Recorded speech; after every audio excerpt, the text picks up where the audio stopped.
Hi everyone, we're going to get started today. Thank you so much for logging on to today's webinar, Living Well, Online Health Series, Stroke Prevention Through Treatment. We are excited to have you here with us today.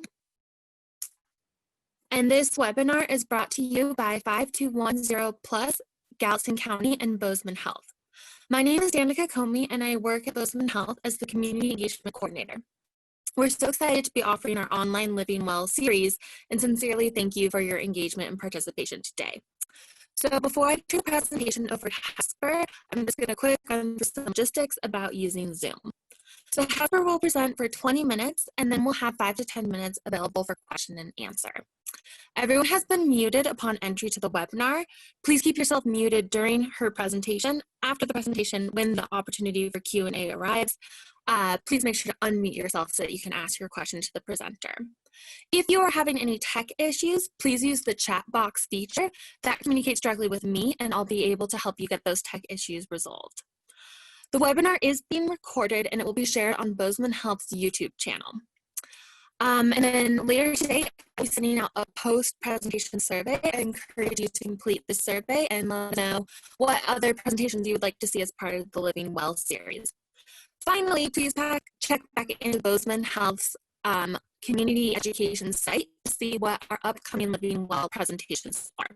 You can also follow us on social media. We have Facebook accounts and Instagram accounts for both Bozeman Health and our 5210 Plus Healthy Gallatin.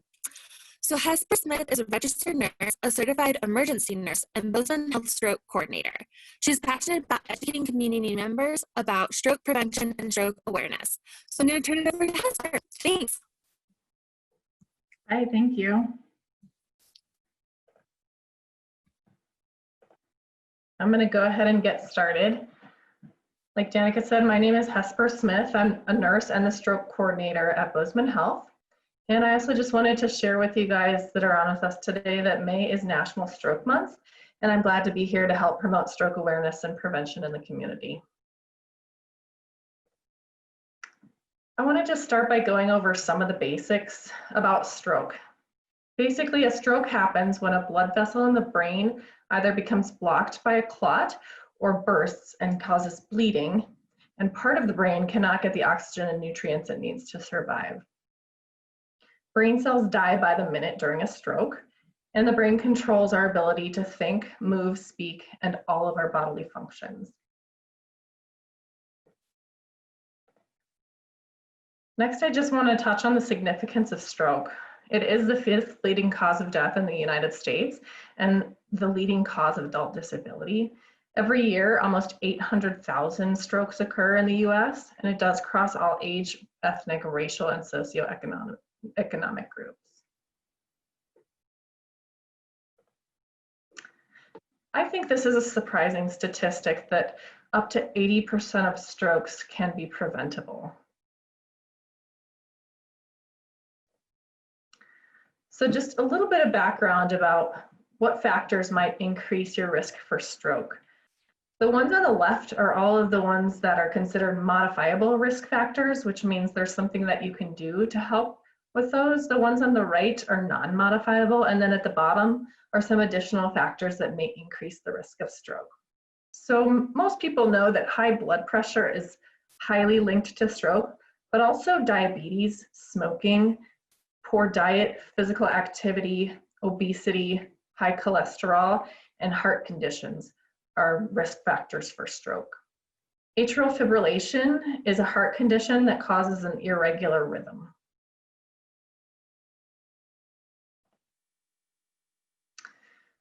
The symptoms of stroke can be subtle, which is why community outreach and education is so important.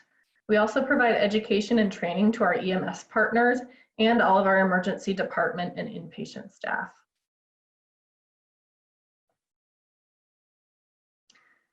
BFAST is a mnemonic used by Bozeman Deaconess Hospital to help identify patients who may be experiencing a stroke. Most people in the community are familiar with the mnemonic FAST. That was established by the American Heart Association, which stands for face, arms, speech, and time. So BFAST is just a little bit expanded on that with the addition of loss of balance or coordination and trouble seeing out of one or both eyes. The FAST is the same as the tool used by the American Heart Association. So with the addition of the B and the E, we're able to identify more patients who may be experiencing a stroke.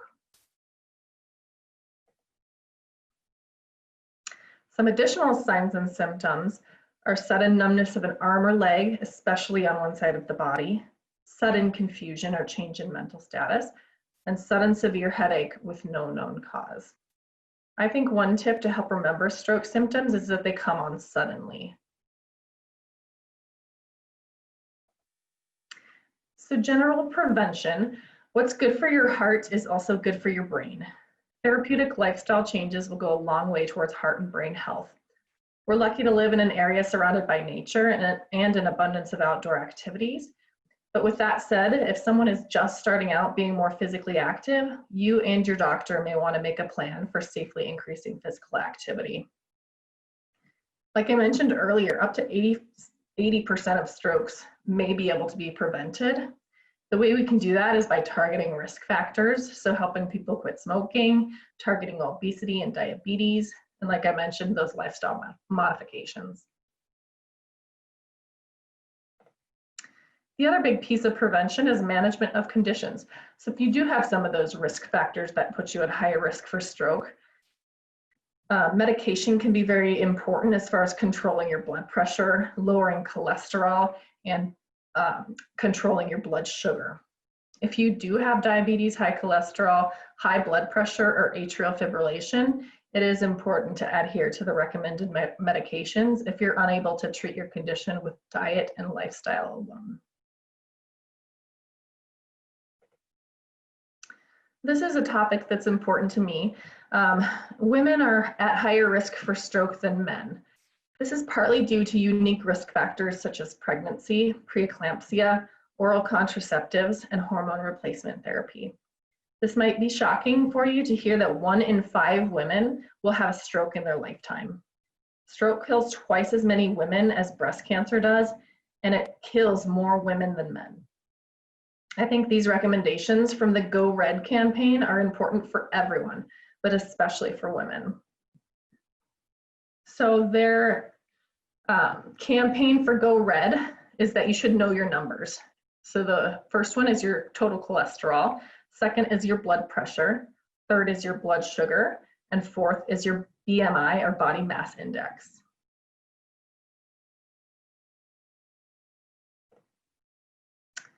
Next, we'll talk a little bit about what to do if you think you or someone you know is having a stroke.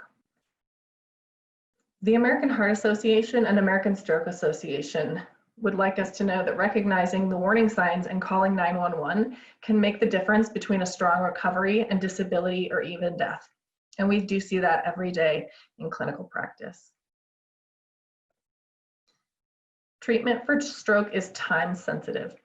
You may have heard the term time is brain regarding stroke treatment. That statement basically means that the sooner a patient with acute stroke receives treatment, the more brain cells can be saved. Time to treatment is strongly associated with better outcomes for patients. The goal of stroke care is to minimize brain injury and maximize the patient's recovery. There is a medication that we can give to somebody having an acute stroke that's used to break down clots. You may have heard of the clot busting medication in the past. One thing to remember is that it must be given quickly after symptoms start. There's a short window of time that we're allowed to give that medication, but if too much time has passed, that medication cannot be given safely, and it's not a medication that comes without risk.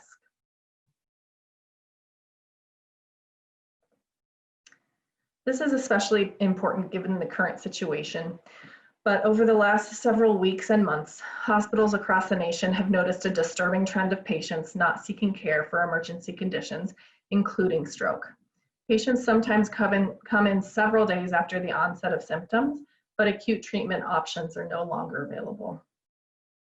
Before we end our session today, I just want to touch on the impact of COVID-19 and stroke, which is especially relevant given that many patients with COVID-19 have a stroke, And we believe that stroke can be one of the causes of COVID-19. Excuse me, COVID-19 can cause stroke in some people. That's currently being studied across the nation. So the take-home point about that is that we don't want you to delay getting emergency care for your underlying condition or emergency condition because of COVID-19. The hospital is still capable and prepared to care for patients with medical emergencies. Stroke can cause death or lifelong disability, and we urge you not to delay care.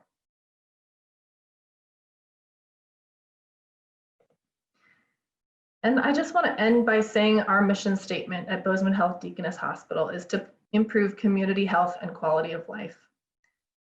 I believe stroke prevention and care embody that mission statement. Stroke can be devastating to people and their loved ones, and we all can be in the position to recognize someone having an acute stroke and feel empowered to act quickly. These are a couple great references if anybody wants to learn more about stroke from the CDC or stroke.org. From a nursing standpoint, I'm happy to answer any questions about risk factors and prevention. I would ask that if you have any questions specific to diagnosis or medical recommendations, that you would refer those questions to your primary doctor.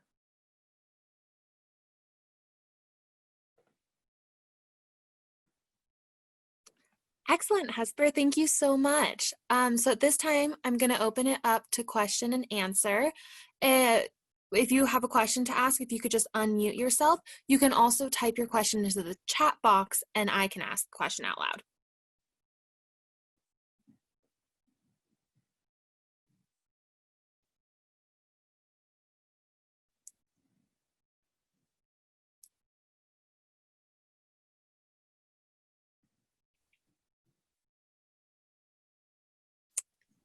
It looks like Rachel unmuted herself, but I don't know if we can't hear you if you're speaking, Rachel.